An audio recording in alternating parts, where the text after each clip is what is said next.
Bon, c'est déjà la troisième session, la troisième conférence du Social Selling Forum Toulouse, quatrième du nom. C'est le troisième en chair et en os, le deuxième ici à l'ISEG, groupe Ionis, qui nous a... Le deuxième d'ailleurs, troisième organisé par Annick, qui est là, qui va nous faire une keynote dans quelques instants. Sophie également, Sophie Nanin qui l'a rejointe. Et puis il y a Catherine qui est quelque part dans les étages en train de faire un atelier, puisqu'il y a des ateliers en parallèle. Merci beaucoup à vous d'être ici. Le sujet de ce moment, c'est un sujet plutôt pour les leaders ou pour les futurs leaders, qui soient d'ailleurs managers ou qui soient entrepreneurs, intrapreneurs, etc., ou simples employés ou collaborateurs, qui peuvent être des leaders, évidemment. Le sujet, c'est social selling. Grâce au social selling, passons de manager à leader. Et on va commencer par une keynote, passer d'indépendant à chef d'entreprise, de mon ami Annick, qui s'est déjà bien présenté aujourd'hui, donc ils se retrouveront tous, hein, ceux qui ne connaissent pas sur LinkedIn. Annick, c'est à toi. Ok. Ben moi, je vais vous parler de Will Smith. Pas de sa dernière prestation, sous forme de claque lors de la cérémonie des Oscars, mais plutôt du rôle qu'il a joué dans le film qui lui a valu de recevoir cet Oscar. Je ne sais pas si vous avez vu La méthode Williams. Alors, dans le doute, je ne vais pas vous spoiler le film, hein, mais sachez juste qu'il incarne de façon donc incroyablement juste Richard Williams, donc le papa de Vénus et Serena, les joueuses de tennis. En fait, il nous permet avec sa performance de plonger au cœur de la tête et de la vision de cet homme. En fait, au début du film, Richard Williams, donc chanté par Will Smith, explique qu'il a un plan. Il a écrit un plan de 78 pages, avant même la naissance de ses filles, qui décrit étape par étape leur exacte trajectoire et leur fabuleux destin dans le monde du tennis. Il n'était pas du tout tennisman, ni même aficionado, et donc il savait qu'elles allaient avoir cette vie incroyable. L'extraordinaire, c'est que, comme chacun sait, elles ont été respectivement numéro 1 mondial et l'autre a gagné, je crois, 75 tournois, donc il est arrivé à son objectif. En fait, pourquoi je vous parle de ça aujourd'hui ? Parce que cette journée de Social Selling Forum rassemble beaucoup d'entrepreneurs. Et comme tout entrepreneur, Richard Williams a non seulement eu une vision qu'il a imaginée, mais il a écrit sous forme d'un plan hyper détaillé. C'est l'équivalent pour un entrepreneur de la valeur, vision, mission et du business plan. Simplement, il a fait plus qu'avoir une vision et un plan. Il a pris conscience de ce qui lui manquait pour atteindre ses objectifs. En fait, à l'image d'un dirigeant d'entreprise, il a su s'entourer là où il manquait de compétences, où il n'était pas dans sa zone de génie. Il a eu besoin notamment d'entraîneurs, de financement, et en pleine cohérence, il est allé les chercher. Alors vous qui êtes entrepreneur, si vous êtes entrepreneur, vous avez déjà franchi le premier pas en créant votre activité malgré les peurs et malgré l'insécurité financière. Mais pour passer d'indépendant à dirigeant d'entreprise, il va vous falloir développer activement 2 autres piliers. Le premier, c'est prendre conscience. Prendre conscience que vous pouvez pas être partout. Exceller dans votre cœur de métier, c'est une chose, mais il faut également être bon en compta, en communication, en commercial, en juridique et 1000 autres choses. Faire preuve de cohérence également, c'est le deuxième pilier, en allant chercher ce qui va vous manquer pour jongler avec toutes ces casquettes, de la formation par exemple, pour améliorer ce que vous avez envie de faire mais que vous ne savez pas faire, ou alors déléguer pour externaliser ce qui est essentiel mais où vous allez à reculons, parce qu'on ne peut pas tout aimer. Alors votre présence ici est également la preuve de cette cohérence puisque vous venez chercher de l'information sur le social selling, sur la vente à travers les réseaux sociaux pour améliorer vos compétences là-dessus par exemple. Et bien c'est ce même combo qui va vous permettre de changer d'échelle.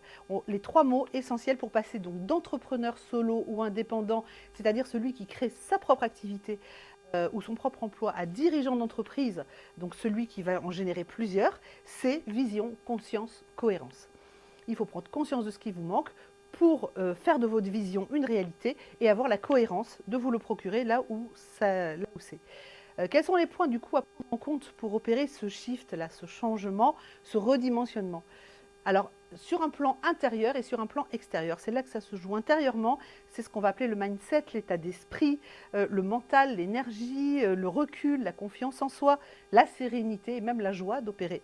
Votre meilleur allié pour ça, c'est la conscience, pour développer ce plan intérieur. Alors, je ne vais pas vous dire tout ce qu'il faut faire parce qu'on reçoit suffisamment d'injonctions comme ça. Chacun trouve ce qui lui parle et ce qui lui plaît. Mais je vous donne des pistes. Vous pouvez par exemple vous interroger sur une notion qui est celle de actif et de passif. Alors, par exemple, vous avez vécu pendant un certain temps peut-être la passivité du mode salarié qui a ces revenus plafonnés, sauf s'il est commercial, mais vous avez peut-être aussi subi un enfermement dans une dimension qui n'est plus la vôtre de manière passive. Vous pouvez aussi vous interroger sur la notion de création d'actifs. C'est-à-dire que quand on parle de réseaux sociaux aujourd'hui, l'idée c'est peut-être de capitaliser sur ce qu'on a et de l'optimiser. Ça peut être par exemple du recyclage et de la réutilisation de contenu sur nos réseaux sociaux. Si vous avez par exemple une vidéo, vous allez la réutiliser plusieurs fois, vous allez la découper en plusieurs screenshots peut-être, ou en sortir des extraits. Vous allez vous appuyer sur les commentaires pour en faire des posts. Vous allez envoyer un condensé de ce que vous avez publié en essentiel de la semaine à travers votre newsletter. Disons que c'est moins chronophage et puis c'est aussi plus frugal, n'est-ce pas Loïc? Frugal. Voilà. Et vos créations deviennent ainsi des actifs. L'autre notion, c'est de ne plus se placer du point de vue de la dépense, mais de l'investissement. En fait, chaque achat doit pouvoir vous rapporter ou au moins vous faire économiser de l'énergie, du temps ou de l'argent. Par exemple, il y a un exercice intéressant à faire, c'est de calculer dans votre tête votre taux horaire. En fait, combien vous vendez votre temps et de garder ce montant en tête.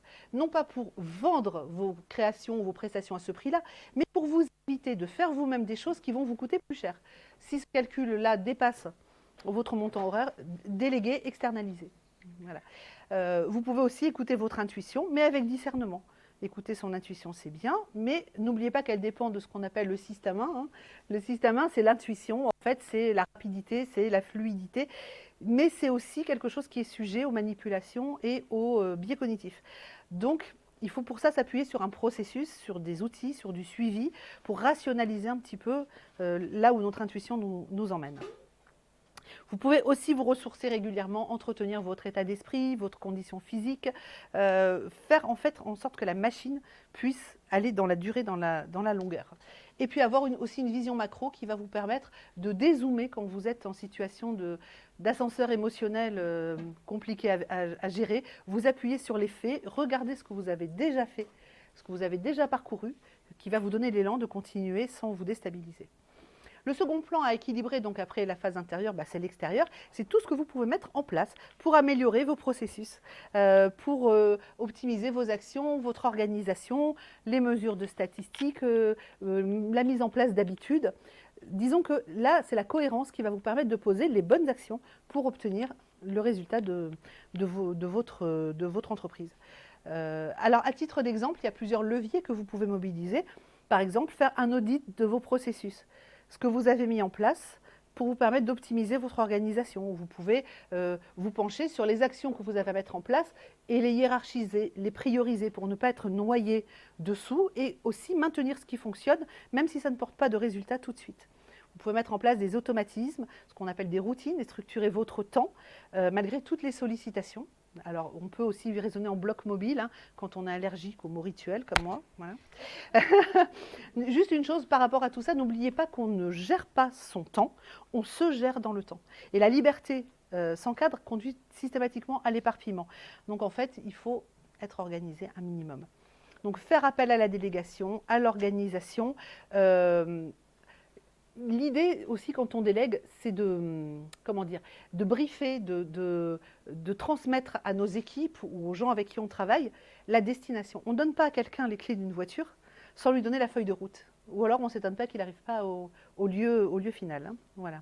Et puis encore une quatrième chose, c'est vous entourer d'entrepreneurs pour pouvoir éviter cette solitude entrepreneuriale, réseauter avec vos pairs, rencontrer du monde. Ce sera peut-être l'occasion de partenariat, l'occasion de délégation, peu importe. En tout cas, pour opérer tous ces changements, il faut commencer à faire une chose, c'est du ménage. Abandonner les habitudes qui sont plus utiles, faire le vide pour laisser monter, pour laisser la place pour le nouveau. Et par-dessus tout, comprendre que être soi, c'est la voie de la réussite durable. On parle de durabilité. En termes de dirigeants et de chefs d'entreprise, on s'inscrit dans le temps long.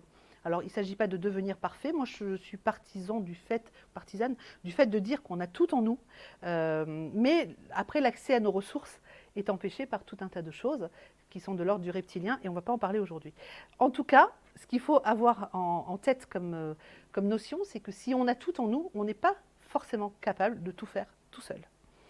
Voilà, donc l'idée, c'est de s'entourer et de parfaire notre connaissance de nous-mêmes pour ce que ça fait à l'intérieur se voit à l'extérieur. C'est un vieux slogan que les moins de 20 ans, nanana, mais ceux qui connaissent comprendront l'allusion. Alors pourquoi je vous ai raconté tout ça? Parce que c'est exactement mon parcours. J'ai commencé par monter mon activité indépendante de consultante en communication après 25 ans de salariat. Et puis j'ai agrandi ma coquille en passant en société. Et là, dernièrement, je viens de changer de posture. Je ne suis plus seulement prestataire, mais je vais vers une dimension plus inclusive d'accompagnement. Pour accomplir ce dernier pas, en fait, j'ai fait appel à un accompagnement extérieur d'une équipe de coach pendant 4 mois. Ils m'ont permis de comprendre en fait tous les changements internes que ça impliquait et puis de mettre en place aussi des méthodes externes, des processus, une structure. Et en fait, de cette façon, j'ai pris conscience de mes besoins et j'ai mis de manière cohérente en face les actions nécessaires pour les combler. Donc aujourd'hui, je ne suis pas juste coach business ou conseil en communication. J'ai fait la synthèse de mes compétences. J'accompagne avec toute mon expérience et mon intuition les entrepreneurs de leur vie dans une transformation profonde. C'est en ça que je me définis comme un mentor de l'être et de l'identité de marque. Donc si j'ai un message à vous délivrer aujourd'hui, c'est de ne pas rester dans votre coin, c'est de ne pas hésiter à faire appel à l'objectivité du regard d'un coach, à la magie de l'effet miroir pour vous réconcilier déjà avec vous-même et puis à faire appel à l'expertise de nombreux consultants, experts business, enfin des gens que vous trouverez par exemple ici, pour structurer votre feuille de route. Parce que sans plan, on n'avance pas, sans étape, on n'avance pas. Je vous invite aussi à nouer des partenariats, à déléguer ce qui vous pèse. En tout cas, c'est le meilleur investissement que vous puissiez faire, c'est d'investir en vous. Et même si votre plan ne compte pas 78 pages, je suis sûre que vous pourrez gagner vos propres trophées. Est-ce que je suis dans les temps, Loïc?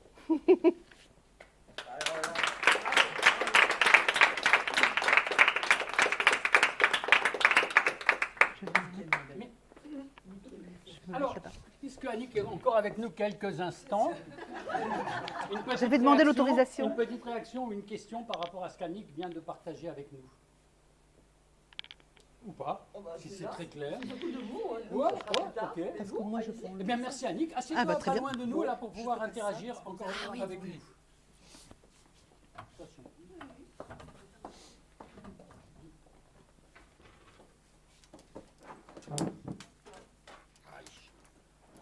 Problème avec ça, non? Excusez-moi, hop, on remet ça. Je me suis trompé de... Bon, ça ira. Allez, on est parti.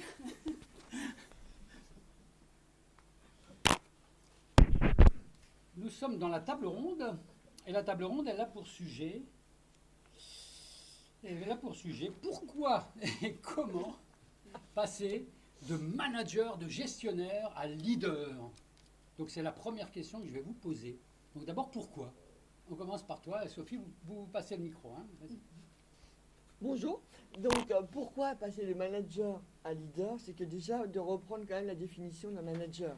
En général, c'est dans une société qui va gérer effectivement une équipe, mais qui correspond à une fonction par rapport à une hiérarchie. Ça ne veut pas dire que c'est un leader. Ok, manager, parfait, très bien. Il va faire ce qu'il y a à faire, il y a un objectif, stratégie et plan d'action. Alors pourquoi passer de manager à leader? Alors c'est vrai qu'on est dans une époque de crise, on va pas, mais ça je laisse après Christelle à la limite parler avec ses mots. Mais par rapport à cela, si vous devez passer de leader, c'est un peu comme vous aujourd'hui, entrepreneur, d'accord? Dans votre esprit, c'est de pouvoir passer quand même à leader, mais dans le sens chef d'entreprise. Je sais que vous ne l'êtes pas assez. Donc quand je dis de passer de manager à leader, ça veut dire qu'un leader dans une boîte, porté par son équipe, il influence, il rassure, d'accord? Et là, comme la Christelle va aussi l'expliquer, gérer les risques, d'accord? Et là, vous, de votre côté, si vous êtes entrepreneur et que vous devenez, pareil, un leader, ça veut dire que vous êtes chef d'entreprise. C'est pas l'obsession, et je peux comprendre, moi c'est pareil, développer du chiffre, c'est normal. Mais par rapport à ça, sur l'aspect du leader, vous allez être donc un acteur influent, vous allez effectivement être en synergie avec d'autres personnes, vous allez être entendu, vous allez être écouté, et surtout en même temps, si vous êtes leader, ça veut dire aussi que si vous déléguez, c'est pas vous déléguer, bon tiens tu prends ça, je sais pas le gérer. Non, vous voyez déjà ses compétences, parce que vous savez très bien qu'entrepreneur, on est quand même, tant pis c'est par terre, c'est mon mobile, par rapport à ça, on est quand même multipotentiel. Il y a 36 000 métiers qu'on l'on fait en une personne, on est d'accord? Mais quand on veut passer quand même la partie secrétariat, administratif, le commercial, souvent vous vous fermez les portes, il y a des préjugés là-dessus, puis avoir la comptabilité et autres, c'est quand même de savoir quels sont ces métiers, et ce que je vais déléguer, qu'il puisse y avoir quand même une connaissance par rapport à ce métier, de code langage, et si vous êtes un leader, de pouvoir être dans l'inter-échange. Parce que si vous passez la main pour passer la main, je n'ai pas le temps, j'y connais rien, tu prends. Vous voyez? Et ça, c'est pas le bon moyen. Et d'ailleurs, parfois, aujourd'hui, vous savez, il y a l'alternance, bah, c'est un peu pareil. L'alternance, bah, très bien, on a quelqu'un avec soi, on va transmettre, lui-même ou elle-même va nous transmettre, mais c'est pas pour déléguer et faire des choses de petites tâches, vous voyez? Donc un manager par rapport à ça et entrepreneur va être un peu pareil, on se met en forme. Comme disait très justement Annick, voilà, on met en place l'équilibre, qui on est, qu'est-ce que l'on veut faire, parfait. Mais de leader, là vous vous mettez une ambition plus forte, un rétro-planning, un objectif et une finalité sur l'année en travaillant avec d'autres experts. Donc là, attention, vous passez à un niveau au-dessus. D'accord? Donc là, je vais passer la main, si ça te va bien, à Christelle, par rapport à cela. Même et sur sujet. cet aspect, voilà, même Toujours le sujet, même mais même question avec pour une. tout le monde. Vas-y, On est Christelle. d'accord, avec ta vision à toi. Alors, même sujet, mais ma vision à moi, c'est plus la gestion de risque et puis surtout la prise de conscience du monde dans lequel on vit. Hein, c'est un monde que l'on appelle nouveau normal, et il faut que vous en preniez conscience, qui est en perpétuelle perturbation et puis en perpétuel paradoxe. Donc vous devez vous adapter, et on vient de le voir, vous devez adapter votre modèle économique. Par exemple, il y a la guerre en Ukraine, mais qu'est-ce que cela cause chez vous, dans votre activité, en local et en régional? Ensuite, il y a des paradoxes. Un premier paradoxe, faire du distanciel, du team, ça permet de gagner du temps, mais finalement, on passe énormément de temps devant les écrans. Donc, où est le gain de temps? Donc là, vous allez devoir vous adapter à ce nouveau monde qu'on appelle le nouveau normal. Et C'est ce qui permettra de devenir un leader, hein, c'est ce qui permettra de devenir... manager. C'est ce qui permettra de devenir un leader. Parce que le manager, lui, on lui donne son cadre, mais le leader, il est dans sa vision, dans ses objectifs, et il doit prendre conscience, avant tout le monde, des changements. Donc, écouter ce qu'on appelle les signaux faibles, et pas forcément que les signaux forts. Non, c'est bon, c'était Ouais. bon. Quand je dis rien, c'est bon. Ok. Mettre du temps, hein. Merci. Ça, c'est important. Et donc, pour être vraiment ce leader dans ce monde nouveau normal, effectivement, il faut avoir conscience que l'on vit dans un monde qui a, dans 4 mondes en fait. Un monde physique, un monde digital, un monde figital. Hein. C'est à la fois le distanciel et le présentiel, et puis le monde métaverse. Alors ça, c'est lorsque vous allez travailler avec, je ne sais pas, vos fournisseurs, avec vos clients, avec des lunettes 3D, etc., etc. Ça, c'est très important. Pourquoi? Parce qu'en tant que leader, vous allez devoir devenir des métamorphes.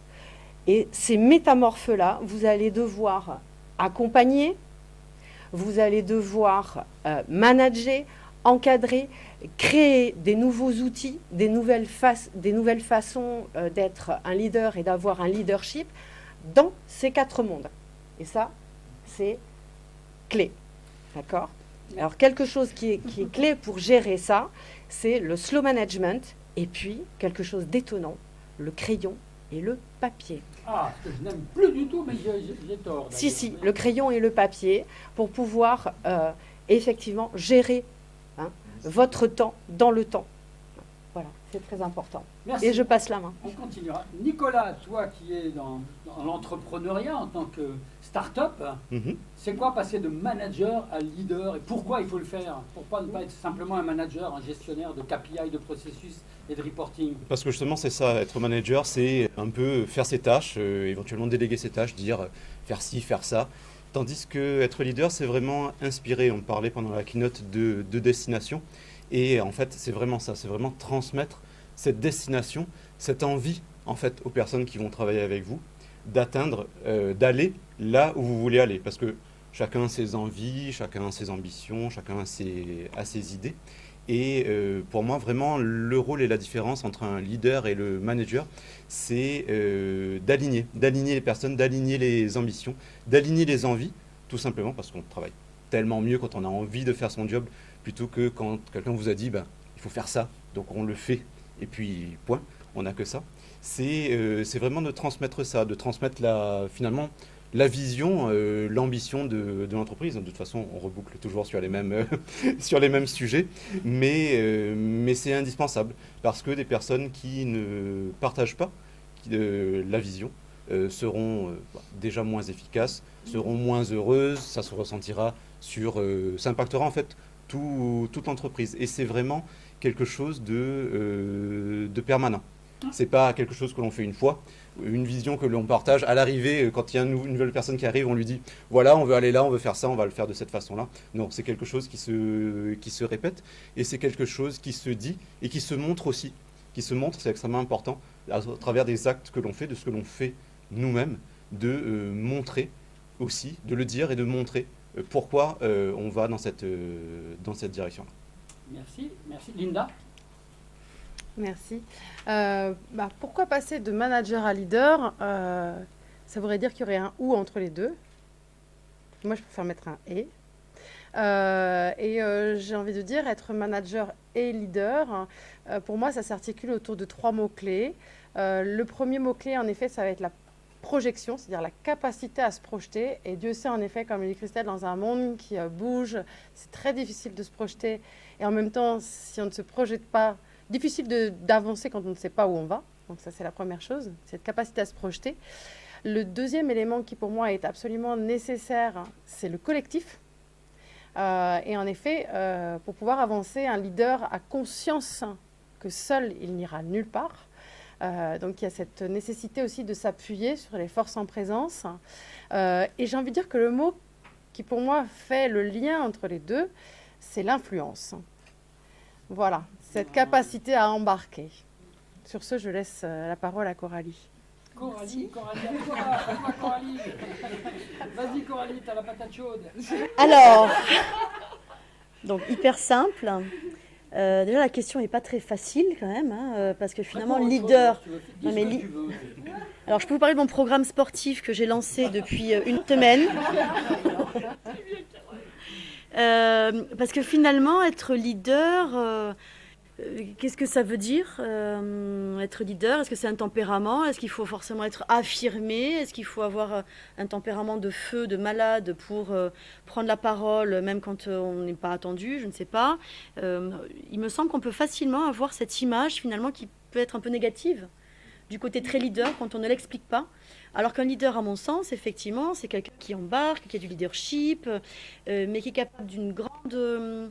comment dirais-je, capacité à la mise en question, à l'écoute, à l'empathie, à l'apprentissage de l'homme, à aimer l'humain, et effectivement, pour vous rejoindre, à embarquer, mais pas seul, du coup, c'est-à-dire en embarquant, en expliquant, en déléguant, en contrôlant, en évaluant, en faisant monter en compétence les équipes, ces hommes, en montant en compétence soi-même aussi, et c'est hyper fatigant, faut le dire quand même. D'être leader, c'est quand même hyper fatigant. Il faut vraiment avoir une vie bien réglée, bien organisée. Alors j'imagine, je ne suis pas experte sur le sujet, mais j'imagine qu'il doit y avoir il y a plusieurs sortes de leaders, effectivement. Alors moi, pour ma part, je suis très dans l'émotion, un petit peu hypersensible. Donc ça prend beaucoup d'énergie, mais c'est fabuleux. Et je crois qu'il faut aimer l'humain avant tout, quel que soit l'entreprise, l'équipe que l'on manage, le secteur d'activité. Je crois qu'il faut S'aimer aussi, parce que, alors pas s'aimer dans le sens je m'aime, dans le sens narcissique du terme, mais s'aimer, se connaître pour mieux faire avancer son équipe. Ça, c'est ma définition du leadership, on va dire. Merci Anaïs, puis ensuite Annick, qui est là-bas au fond. Là. Vas-y Anaïs. Je vais rejoindre Linda, c'est-à-dire que je ne mets pas personnellement ces mots en opposition, en fait, et c'est hyper intéressant parce que finalement, on voit bien au travers des différents témoignages que c'est vrai que ce sont des mots qui sont un peu valises et que chacun investit en fait un sujet, un périmètre d'action, une action par rapport à ces mots. Moi, dans la notion de management, j'y mets justement cette compétence de cadencer, de manager des personnes, des compétences. Et donc, ça me semble être finalement incontournable d'avoir et d'incarner cette compétence-là. Dans la notion de leader, c'est vrai que c'est un mot qui veut tout et plus rien dire parce qu'il aborde à la fois la notion de leadership, la notion de capacité en effet d'influence. On parle aussi des leaders du marché quand on veut être le meilleur, alors après en volume, en réseau, en étendue, en chiffre d'affaires, peu importe. Donc du coup, c'est un mot qui est quand même compliqué parce qu'on l'investit tous vraiment différemment. Par contre, ce qui est intéressant, ce qu'on retrouve, et ce que j'y mets personnellement, c'est cette notion d'être en capacité d'offrir, on va dire, en effet de la vision, d'être hyper clair sur le message et sur où est-ce qu'on va. Et dans le management, il y a cette notion où finalement l'équipe est peut-être un peu moins en autonomie, dans le sens où en effet mon manager va me dire un petit peu comment faire ou comment m'organiser, en tout cas donner un peu plus de cadre, là où le leader en fait va donner de l'attractivité, c'est-à-dire qu'il va donner tellement de vision que l'équipe va se sentir happée en fait et va avoir envie. Et donc je rejoins cette notion de mi-chemin parce que je pense qu'on a besoin des deux. C'est important aussi de dire, c'est vrai qu'on parle beaucoup de cette notion de libérer beaucoup le management, etc., mais qu'il y a des personnes qui sont aussi bien et sécurisées par quelque chose d'un peu plus classique et d'encadrant, et que du coup il faut de tout. Et donc c'est pour ça qu'il y a plusieurs composantes et finalement voilà ce mi-chemin qui sait s'adapter, ce que tu disais, vraiment cette notion aussi de s'adapter un peu à son équipe et de composer, de compléter aussi avec d'autres compétences et qui s'adapte tant au marché qu'aux personnes. Merci beaucoup. Tu vas passer la parole à Annick. Alors juste avant, je vous signale que en marge du Social Selling Forum, il y a également un Alternatives Forum qui se tient tous les 15 jours sur Internet, le vendredi après-midi, où on parle de tous ces nouveaux modèles de management. Vous savez, les entreprises opales, les entreprises libérées, les entreprises altruistes, les entreprises humanistes, les entreprises qui pratiquent l'holacratie, etc., etc., où il y a des vrais leaders, où on fait en sorte que les collaborateurs, d'ailleurs, deviennent eux-mêmes des leaders et pas simplement des collaborateurs répondant à un manager, KPI, processus, reporting, etc. Annick. Sur Zoom, oui, c'est sur Zoom. En plus, c'est très interactif. Plus interactif qu'ici, d'ailleurs, avec les participants. Non, je rigole. Allez, on y va. Annick, c'est à toi. Pour moi, dans la notion de leadership et de leader, j'entends la position du leader, c'est-à-dire, leader, c'est celui qui conduit. Donc, c'est vraiment celui qui est à la tête, qui... En fait, si on prend l'image d'un plat de spaghettis, on a beau le pousser, il ne va pas avancer. Si on se met devant et qu'on tire vers soi, peut-être que là, on va obtenir quelque chose. Et c'est un petit peu l'idée de se mettre... Alors, que ce soit mener les troupes vers l'avant ou vers le haut, c'est quand même donner une direction et donner une traction. Il y a cette notion également d'exemplarité. Il ne s'agit pas de donner des ordres, il s'agit de montrer le mouvement, de montrer l'exemple. Et là, dans ce sens-là, on rejoint presque, alors sans être paternaliste, le côté presque de la parentalité qui montre des choses qui donnent un cadre, ok, mais qui montre une direction dans laquelle elle est et qui inspire. Maintenant, tu réponds directement à ma deuxième question, qui est comment est-ce qu'on exprime ce leadership sur les réseaux sociaux, quels qu'ils soient, hein. Ne parlez pas que LinkedIn, hein. Comment on va l'exprimer, ce leadership vers lequel on tend? Vas-y. Moi, je pense qu'on n'est pas tous obligés d'être des leaders. Bon, alors si on veut l'exprimer... Si on veut l'exprimer, non mais oui, voilà. Si on veut veut l'exprimer, je pense que ça ne se fait pas dans le déclaratif, ça se prouve également. Ça se prouve dans la façon d'être, dans les réalisations, dans le comportement qu'on a avec les autres. Donc c'est cette façon de faire également du lien avec notre réseau. C'est la façon de servir, parce qu'être leader, ça ne veut pas dire tirer toute la couverture à soi, ça veut dire aussi servir les autres d'une façon à minimum altruiste et en tout cas pertinente. Voilà. Donc pour moi, leader, comme mais oui, pour moi, on est sur cette posture-là.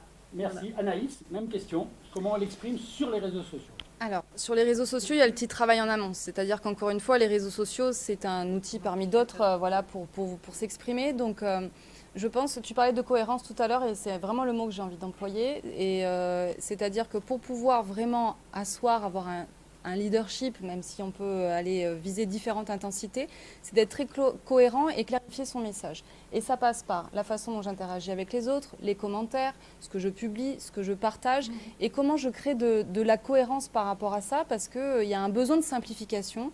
On est de plus en plus nombreux et nombreuses à prendre la parole sur les réseaux. Donc c'est comment justement j'arrive à me créer une identité. Et je pense que ça peut passer par ça, et d'être à la fois finalement très au clair et très authentique sur ce qu'on a envie de partager, et se servir des outils des réseaux sociaux, comme quand on serait dans une même, finalement avec une personne en direct, et d'être au clair avec ça. Coralie? Oui, ce qui s'est beaucoup dit depuis ce matin sur tous les ateliers et les conférences, c'est apprendre à se connaître déjà, bien se connaître, parce qu'être leader, on ne peut pas s'improviser, à mon sens, un leadership et être leader. Et puis leader sur quoi? Sur des valeurs, sur un métier, sur une notoriété. Enfin, donc ça se travaille quand même si on doit avoir un tempérament au départ en soi, à mon sens. Mais la chose capitale que tout le monde met en avant, c'est se connaître. Se connaître la cible à qui on veut montrer qui on est, effectivement. Alors pas forcément pour que du business au départ, mais pour développer une notoriété, une influence, une visibilité. Et les réseaux sociaux, c'est sûr que oui, effectivement, sont complètement actuels. Donc, je vais reprendre ce qui se dit, c'est-à-dire faire attention à son contenu, son image, avoir une cohérence, être aligné avec soi-même, être aligné avec son compte Insta, Facebook, LinkedIn, TikTok et compagnie, avoir une ligne médiane, on va dire. Directrice aussi, éditoriale. Exactement, oui, bien sûr, ligne éditoriale, bien entendu. Et puis ne pas avoir honte, ne pas être gêné de se dire leader, de se dire je suis leader en ça. Je suis leader parce que, d'expliquer aux gens et de manager finalement. C'est-à-dire que j'ai la sensation qu'avec les réseaux sociaux, entre autres, je ne suis pas en train de dire qu'on théâtralise tout, mais un peu. C'est-à-dire que c'est un jeu tout ça, on connaît les règles. La vie marche comme ça aujourd'hui, donc autant s'en servir, autant connaître la bonne façon d'utiliser ces règles-là. On sait que ça fonctionne, et c'est à nous, en tant que leader aussi, ou en leader en devenir, de manager notre cible, de manager notre influence, de manager nos clients, de manager nos salariés, de manager notre auditoire, on va dire, pour les éduquer, les inculquer à notre leadership. Linda? Je vais rebondir sur ce que disait Coralie, et j'ai envie de dire, on va manager son leadership. C'est ça. Et en effet, sur les réseaux sociaux, oui, manager son leadership, ça veut dire toujours avoir conscience, en effet, que, j'ai envie de dire, on ne verra jamais une annonce de poste, à un moment donné, dans une entreprise qui dit « Monsieur Dupont a été nommé leader de l'équipe ». Ça n'existe pas. Voilà. Pourquoi? Parce qu'en fait, personne ne se décrète leader. Le leader, il est leader parce qu'il a des suiveurs. Sinon, il n'est pas leader. Donc, à partir de là, en effet, quand on commence à le décliner, que ce soit sur les réseaux sociaux, que ce soit sur les entreprises, c'est de se dire qu'est-ce qui a fait qu'à un moment donné, cette personne-là, on a eu envie de la suivre. Et je rejoins ce que tu disais tout à l'heure, Coralie, c'est-à-dire qu'il y a cette partie de soi qu'on ouvre, qui peut être en effet une partie émotionnelle, et Dieu sait que, alors là pour le coup j'ai envie de faire une petite liaison latine, motivation et émotion ont la même racine, c'est movere, c'est le mouvement. Donc comment je mets en mouvement? Mais souvent en effet le leader va aller parler de lui avec humilité, avec simplicité, et ça va justement aller faire vibrer la fibre émotionnelle qui dit, tiens finalement, lui, elle, j'ai envie de le suivre. Voilà, donc ça va être vraiment quelque chose de très marqué. Et c'est ce qui va justement aussi souvent, en tout cas, se traduire dans les réseaux et dans les réseaux sociaux par le fait que comment est-ce que demain, sur les réseaux sociaux, en tant que leader, en tant qu'entrepreneur, je parle aussi de ce que je ressens et je le dis avec mes mots à moi et pas avec les mots du voisin, parce que c'est comme ça que je le ressens. Exactement, exactement. Très bien. Nicolas, tu es le seul homme, tu remarques, comme tout à l'heure. C'est une assemblée de femmes aujourd'hui, je suis ravi. Déjà, je pense que moi, je n'ai pas forcément trouvé la recette encore, parce que je vais encore m'inscrire dans ce qui a déjà été dit, mais il faut parler de soi, il faut être cohérent. Je pense que c'est important d'afficher les valeurs qui sous-tendent vraiment le projet et qu'on veut communiquer.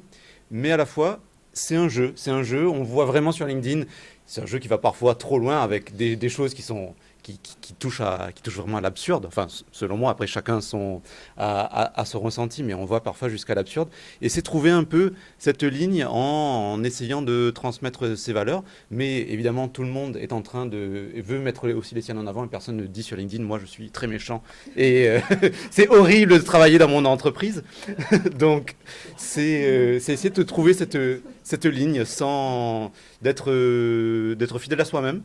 Mais quand même de faire passer un message positif sans tomber dans l'absurde.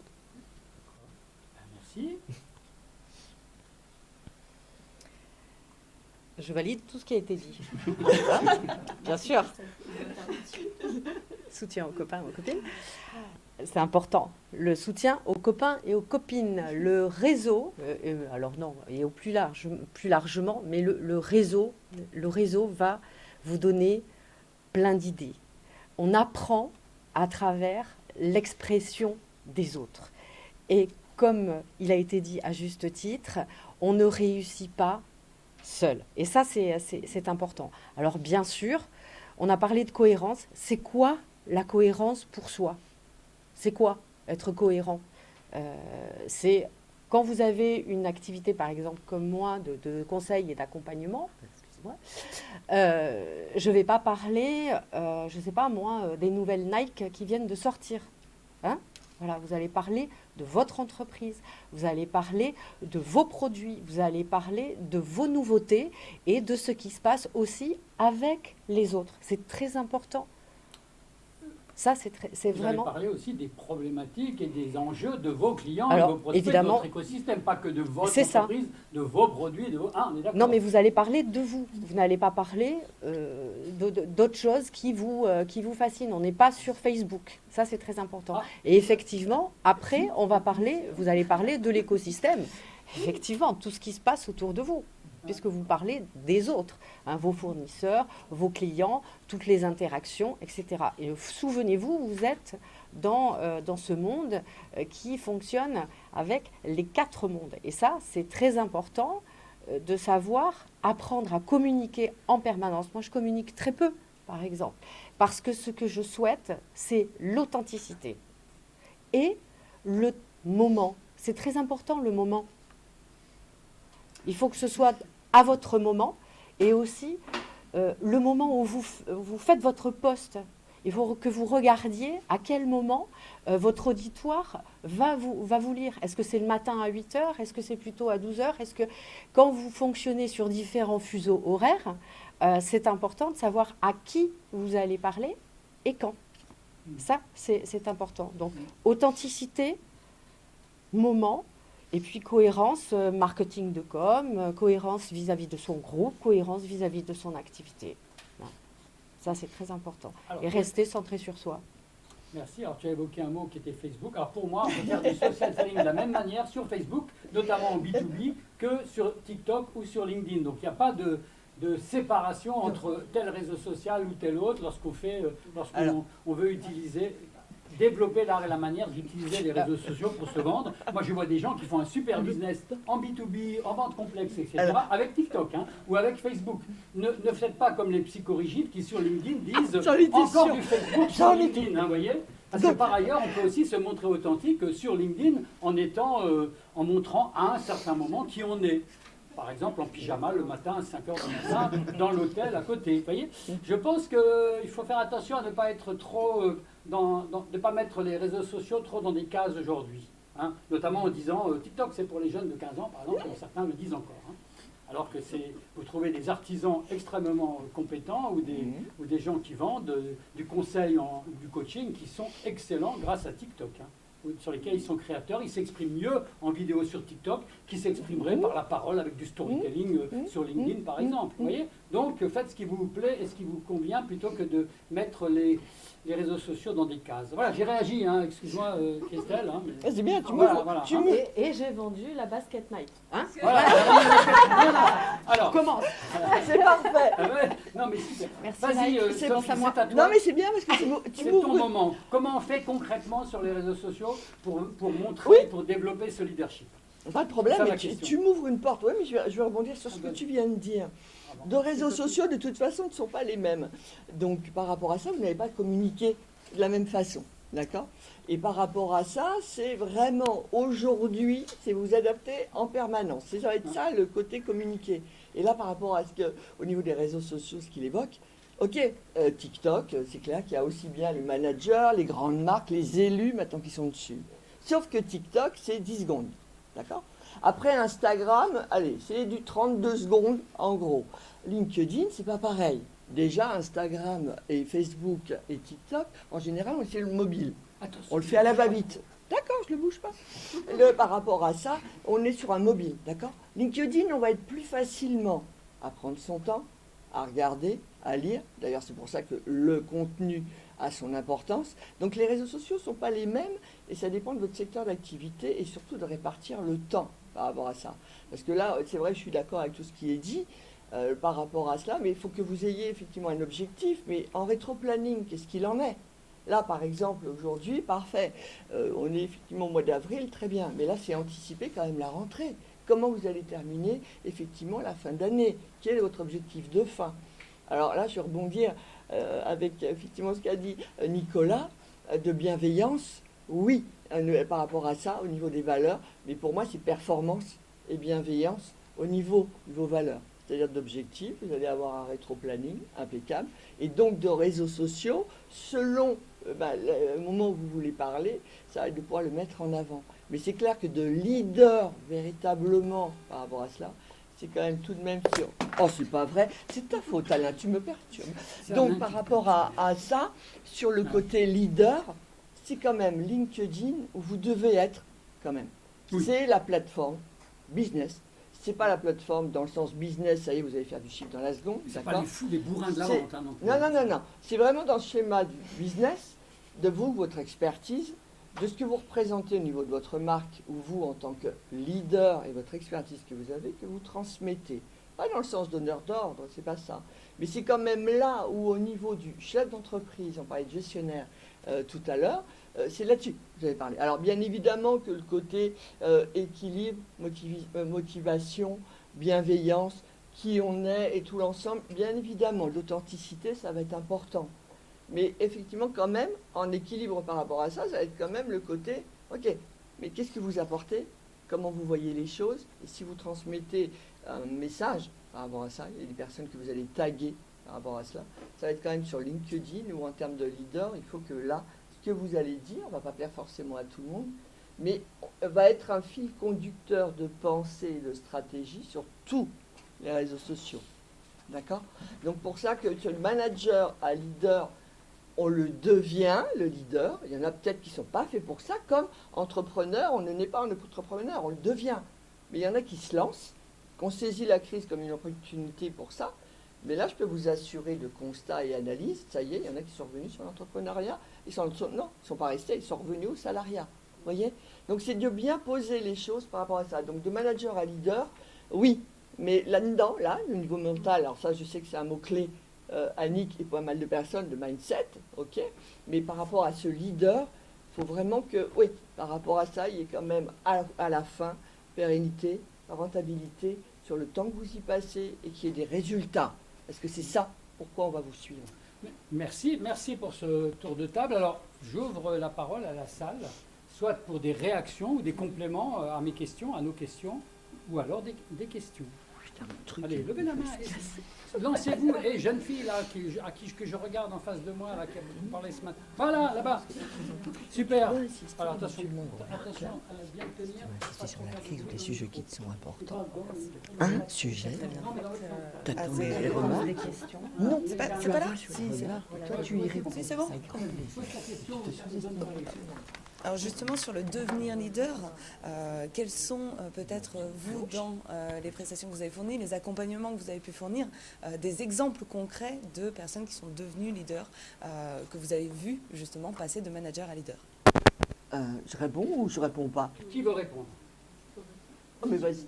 Ah non, vous passez la main ou je vous passe la main? Non, Allez-y. Vas-y, Linda. Vas-y, Linda. Linda, Donne à Linda. t'es alors, prête? vas-y. Donne le micro. Hein. Ah, voilà. Ah oui, c'est vrai. Ah bah, le micro. Ah bah j'ai oublié, oui. Donc des personnes accompagnées qui sont passées de manager à leader, hein, c'est ça votre question. En fait, je pense que c'est avant tout un travail sur la posture, essentiellement, qui va être fait pour déjà, en premier lieu, en effet, apprendre à se connaître. On revient sur les basiques, mais c'est absolument nécessaire, c'est-à-dire de comprendre en effet déjà comment moi je fonctionne, qu'est-ce qui m'anime, c'est quoi mes valeurs profondes, et ça ne peut passer que par ça, en fait. Et en fait, une fois qu'on a compris en effet comment on fonctionne, on peut, à partir de là, identifier en effet ce vers quoi on veut aller et pouvoir le mettre en œuvre. Je ne dis pas que toutes les personnes, que tous les managers vont aller vers ça, parce qu'il y a aussi cette histoire d'envie. On l'a dit tout à l'heure, hein, c'est-à-dire qu'il y a des personnes qui n'ont pas envie d'aller vers cette posture de leader et qui sont plutôt de très bons gestionnaires, et tant mieux, et il en faut. Donc voilà, mais en tout cas, voilà comment ça, je le traduirai moi. Voilà, il faut encore qu'il y ait des bullshit jobs d'ailleurs, parce que ça fait vivre l'économie. Lisez David Graeber et vous deviendrez peut-être quand même des leaders. Hein, mais bon. Là, il y a Christelle. Vas-y, Christelle. Alors, j'ai déjà vu un des plus bels exemples de personne qui est devenu un leader. Déjà, sa personnalité. Hein. Il y a une personnalité, il y a une part innée et acquis. Hein. Il y a toujours cette question depuis le ventre de la maman, en passant par le parcours, jusqu'au moment où il y a le plus souvent des événements déclencheurs. Je ne vous apprends rien, il y a quelque chose dans votre vie qui va créer une réflexion, qui va créer une naissance de quelque chose. Un yo-yo qui s'est lancé et qui commence à germer. Voilà.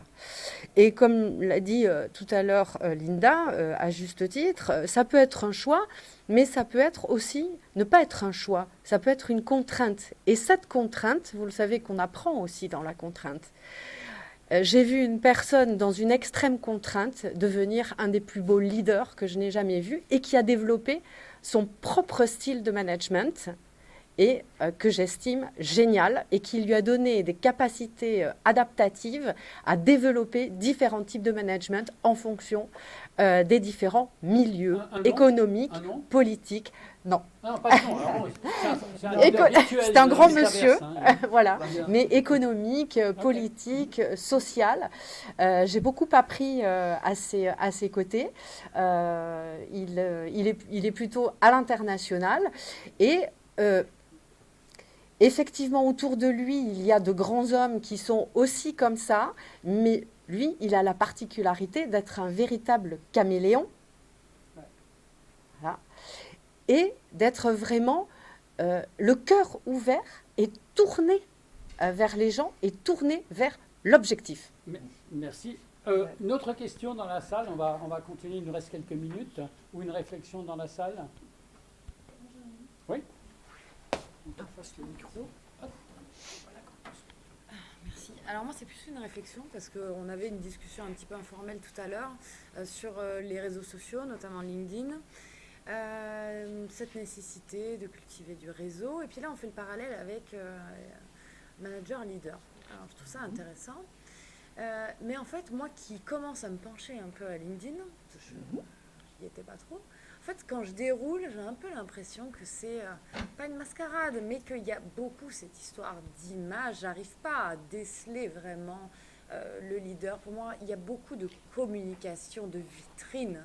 Et en fait, je me dis, il va falloir que j'y aille aussi, mais je me sens obligée d'y aller sous une forme qui m'est déjà imposée par LinkedIn, parce qu'il se fait déjà et parce que le réseau va m'imposer. Voilà, je voulais avoir votre avis là-dessus. Ouais. Alors là, je peux vous... j'enchaîne ? Ça te va? Ouais. Par rapport à ce que j'entends, donc de ce que je comprends de votre activité, la problématique n'est pas le secteur d'activité, c'est que là, vous démarrez dans votre activité. Voilà, c'est ça. Hein.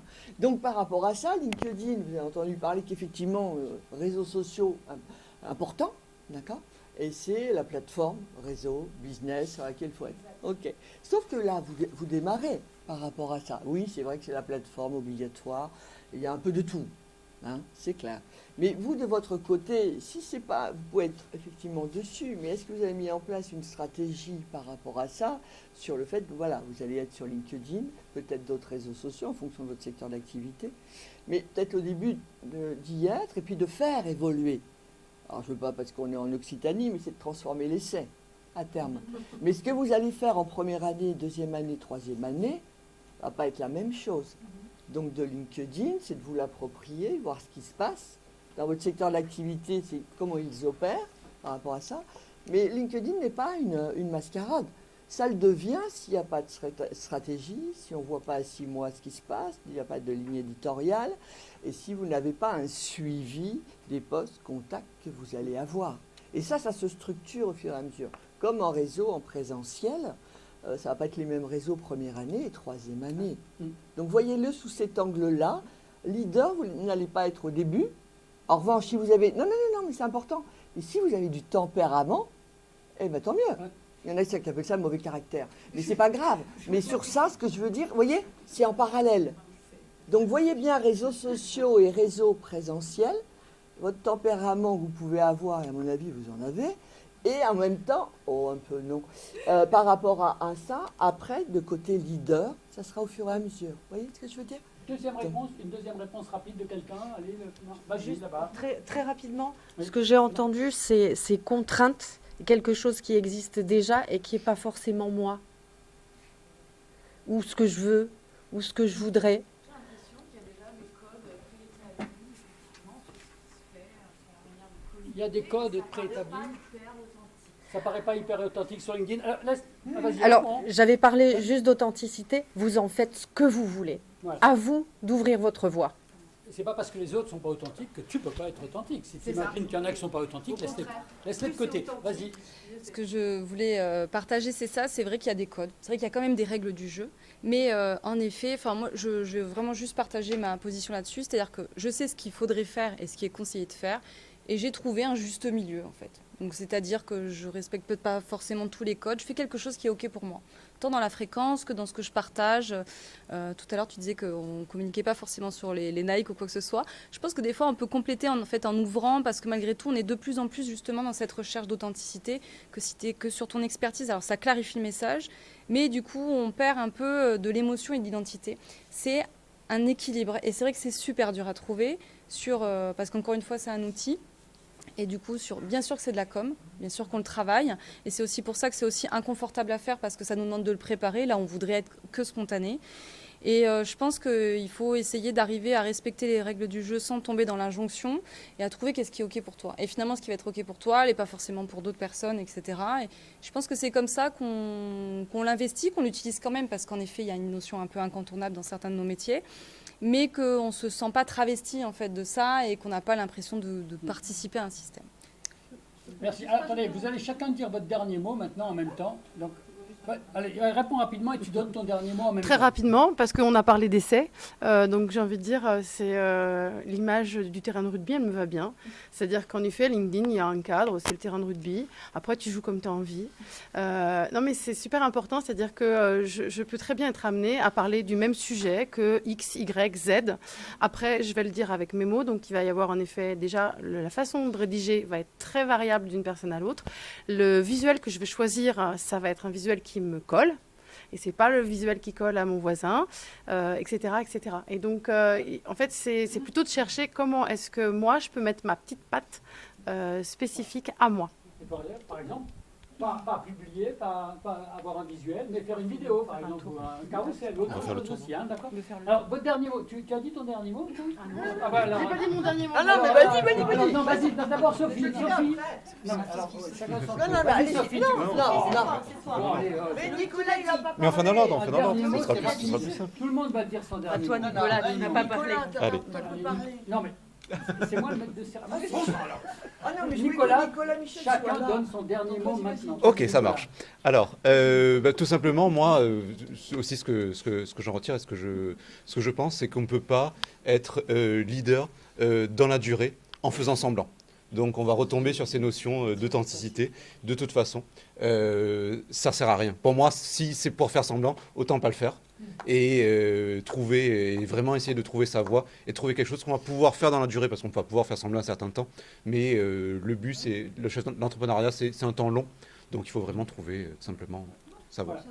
Merci. Linda, en quelques mots, ton dernier mot. Mon dernier mot en quelques mots, en effet, je dirais que pour être leader sur les réseaux sociaux et de se faire identifier comme leader sur les réseaux sociaux, c'est avant tout être crédible dans ce que l'on dit et novateur. Coralie. Exactement. Non, mais qu'est-ce que tu veux rajouter? Ce que tu veux. Un mot, deux mots, une Bah, phrase. oui, enfin, se connaître, pour moi, c'est la clé de toute la vie, c'est se connaître, connaître ses qualités, ses défauts, là sur quoi il faut travailler, sur quoi il faut bosser, sur quoi il faut avancer, qu'est-ce qu'on veut montrer, comment on veut le montrer, à qui. Et puis si on n'a pas le tempérament d'être leader, ben, on n'est pas leader, c'est tout. Voilà, c'est pas une obligation d'être, à mon sens, c'est pas une obligation d'être leader. Il y a des leaders, des suiveurs, des dirigeants, des... Bon, voilà. Le tout, c'est de se connaître. Dernier mot. Voilà. Le tout, c'est de se connaître. Anaïs. Ouais, c'est dur de rebondir. En tout cas, pour essayer de faire le lien entre la keynote, etc., c'est sûr qu'il y a vraiment cette notion de pilier de développer deux choses, en fait. En plus des compétences d'expertise, c'est cette notion de développement personnel pour pouvoir s'écouter et savoir si c'est l'ARIA, c'est entrepreneuriat, c'est quel outil sur quoi je m'exprime. Donc le développement personnel et la communication. Comment je partage avec les autres. Annick. J'ai entendu l'expression à 2 reprises, trouver sa voie. Et moi, sa voie, je l'entends avec un E, parce que pour moi, c'est être une sorte de soliste, d'être leader. C'est-à-dire qu'on va sortir un petit peu de la troupe, du cœur, et dire les choses à sa façon. Donc dire à sa façon, ça veut dire quand même soit décider de respecter les codes, soit décider de casser les codes. On a aussi ce choix. En fait, il faut juste oser être soi. Super, merci. Alors, on va revenir à Christelle rapidement, mais et vous, Christelle et Sophie, c'est en un mot chacune, hein, pas 10 phrases. Hein. Allez-y. Ah non, Hein, vas-y, Christelle. Vas-y, Christelle. Alors, Avec je quel valide mot tout ce qui derniers a mots. été dit et surtout ces 3 mots, l'authenticité, le métamorphisme, hein, ça c'est très important. Et le troisième regarder et le futur, anticiper. Anticipation. Voilà. Authenticité. Le deuxième, c'était Métamorphisme. et futur. Le futur. Anticiper. Anticiper. Pardon. Anticiper. Bon, vas-y. Ah oui, Tu as anticiper. le dernier mot. Ah non, pas le dernier mot. Ah non, non, non, non. Alors, je cautionne tout ce que j'ai entendu, pas de problème. Connaissez-vous vous-même? Pas de souci. Mais là-dessus, c'est de connaître qui vous voulez cibler. Votre client, votre prospect, le réseau qui vous ressemble par rapport à ça. Alors, authenticité, pas de problème. Mais d'authenticité, il faut aussi que ça soit dans ce que vous allez proposer en service aussi, en offre. Il faut que ça vous ressemble et que ça soit dans les tarifs. Désolé, je reste sur le côté pragmatique. Est-ce que ça va être forfaitaire? Est-ce que, vous voyez, tout cet ensemble et que vous puissiez l'argumenter, parce que tout cet ensemble, la temporalité, j'insiste là-dessus. Alors oui, d'anticiper, oui, parce que c'est d'être visionnaire, comme je vous disais tout à l'heure. Maintenant, mettez-vous sur le schéma de comment vous allez anticiper septembre et terminer effectivement l'année. Mais par rapport à ça, sur effectivement le côté leader, c'est que vous, de votre côté, vous puissiez, alors peut-être pas vous positionner au début, quand on crée sa boîte, peut-être pas aller sur ce schéma-là, mais par rapport à ce pourquoi on crée sa boîte, si on est bien différenciant des autres par rapport à cet ensemble, bah à ce moment-là, c'est effectivement de le mettre en place, mais de le construire là-dessus, parce que vous êtes ambassadeur de votre boîte, d'accord? Et ça, c'est de pas effectivement l'oublier. Et après, d'avoir un pouvoir d'influence et un acteur sur le terrain, comme là aujourd'hui, c'est le Social Selling Forum, bah vous êtes là. Pourquoi? Comment, avec qui, et cette dynamique de jeu, quoi. Mais c'est un scénario, mais fiable, et fiable, oui, je m'arrête, Loïc, vive la Normandie, mais par rapport à cela, c'est ça que je veux dire, c'est que c'est quand même les résultats qui sont importants, parce qu'aujourd'hui, on est dans réalisme et pérennité, on y croit avec Catherine et avec Annick, Et arrêter de rêver aussi, c'est le résultat et continuer d'exister, phrase de fin. Eh bien, merci beaucoup, on les applaudit bien fort. Et je vais vous donner rendez-vous à 14h précise pour les prochaines conférences et ateliers. Merci. Allez vite, réservez votre pizza, elle est bonne, je viens de la goûter. Mais sinon, vous allez manger ailleurs et vous revenir avant 14h. Bye bye.